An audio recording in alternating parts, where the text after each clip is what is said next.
نحمده ونصلي على رسوله الكريم أما بعد আপনারা জানেন আমরা এখানে একত্রিত হয়েছি আমাদের রক্তে আগুন ধরে বাংলার জমিনে অনেকে কনসার্ট করে অনেক সঙ্গীত গায় আমরা তো কোনোদিন তাদের বিরুদ্ধে কখনো এভাবে সোচ্চার হইনি কিন্তু যখন আল্লাহ রাব্বুল আলামিনকে নিয়ে কটূক্তির জায়গায় তারা দাঁড়িয়ে গিয়েছে আমরা তৌহিদি জনতা ঘরে বসে থাকতে পারিনি আমরা তাদের কিতাবগুলো নিলাম ডক্টর আনোয়ারুল করিম একটা বই লিখেছে বাংলাদেশে বাউল সেখানে 15 থেকে 16 নম্বর পৃষ্ঠায় লিখেছে আমরা হলো সর্বস্ববাদী সর্বস্ববাদী শব্দের অর্থ হলো তারা বিশ্বাস করে আল্লাহ মুহাম্মাদের রূপ ধারণ করে দুনিয়ায় আসছে মুহাম্মদ আর আল্লাহ মুহাম্মদ যেই কথা আল্লাহ একই কথা নাউজুবিল্লাহ দ্বিতীয় নম্বর তাদের আকীদা বিশ্বাস হলো আমরা সুফিবাদ অর্থাৎ পীরকে তুষ্ট করলে আমরা আল্লাহকে তুষ্ট করা মনে করি এই কারণে পীরের পায়ে সিজদা দেওয়াকে তারা আল্লাহকে সিজদা দেওয়া মনে করে নাম্বার 3 তারা মনে করে তাদের কিতাবের মধ্যে লেখা আছে যে পীরের বাড়ির যে দরবার শরীফ এই দরবার শরীফ ভক্তদের জন্য কাবা ও কিবলা তারা মনে করে পীরের পায়ে সিজদায় যদি কেউ চুম্বন করতে পারে হযরত আসওয়াদকে চুম্বন করলে যে সওয়াব হয় তাদের সেই পীরের পায়ের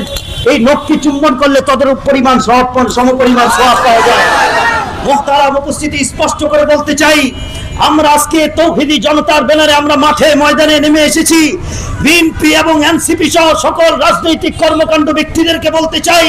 যারা আপনারা উদারপন্থী হয়ে আজকে তাদের পক্ষ নিয়েছেন আগামী নির্বাচনে তৌহিদি জনতা আপনাদেরকে লাল কার্ড প্রদর্শন করবে বেগম আল্লাহর বসু সহ বামপন্থীদেরকে বলতে চাই তৌহিদি জনতার আক্রমণকে তোমরা দেখো নাই পিটাইতে পিটাইতে মানিকগঞ্জে আমরা পানিতে নামিয়েছি এমন পিটান শুরু করব বাংলাদেশের বর্ডারকে ক্রস করে ভারতে তোমাদেরকে পাঠিয়ে দেব আমরা তোমাদের বিরুদ্ধে মসজিদে বলবো আমরা তোমাদের বিরুদ্ধে মাঠে ময়দানে বলবো ওয়াজের মঞ্চে বলবো বাংলার জমিনকে এমন উত্তপ্ত করে তুলবো কোথাও তোমরা শান্তিভাবে বসবাস করতে পারবে আমাদের সকলের এই প্রোগ্রামকে কবুল আর মঞ্জুর করে সম্মানিত উপস্থিতি কিছু কিছু লোক রাজনৈতিক স্বার্থের জন্য ভোটের বাক্স ভারী করার উদ্দেশ্যে তথাকথিত নাস্তিক দলদের পক্ষপাতিত্ব দিচ্ছে আমাদের এই সমাবেশ থেকে হুঁশিয়ার উচ্চারণ করে দিতে চাই হুঁশিয়ার উচ্চারণ করে দিতে চাই যদি নাস্তিকদের পক্ষপাতিত্ব করেন আপনাদেরকে আগামী নির্বাচনে আস্থা করে নিক্ষেপ করা হবে ইনশাআল্লাহ এই পরিমাণ আপনাদের সামনে গুরুত্বপূর্ণ বক্তব্য রাখবেন ঐতিহ্যবাহী বাইতুল নূর মসজিদ মাদ্রাসার কমপ্লেক্সের সম্মানিত ইমাম ও খতিব জনাব হযরত মাওলানা মুফতি কামরুল ইসলাম আরিফি সাহেব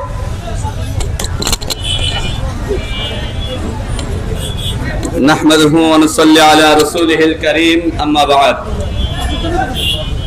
সম্মানিত তাওহীদি জনতা আপনারা ইতিমধ্যেই অবগত হয়েছেন কুখ্যাত বাউল শিল্পী আবুল সরকার আল্লাহ রাব্বুল আলামিনের ব্যাপারে যে রুচিপূর্ণ কটূক্তি করেছে যার অন্তরে সামান্যতম ঈমান আছে সে এই কথা কখনোই সহ্য করতে পারে না এই বেয়াদব আল্লাহর সম্পর্কে প্রশ্ন করে দুনিয়ার খেলাফত দেখা যায় পীর সাহেব যদি আরো 10 জনকে খেলাফত দেয় তাহলে তার সম্মান বেড়ে যায় আপনি এত বোঝেন তাহলে আপনার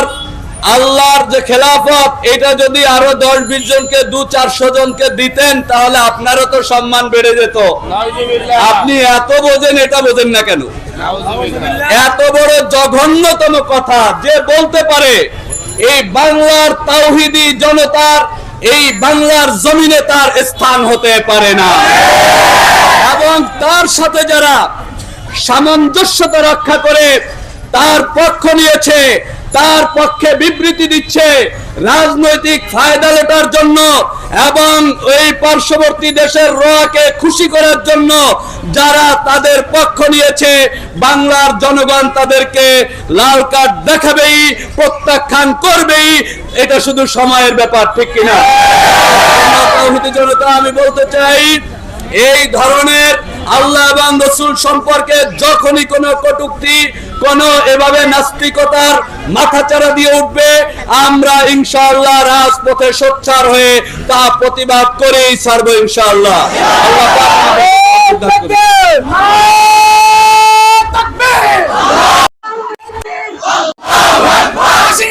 ফাঁসি চাই, আবুল্লাহর ফাঁসি চাই, ফাঁসি চাই, বিশ্বনবীর রহমান,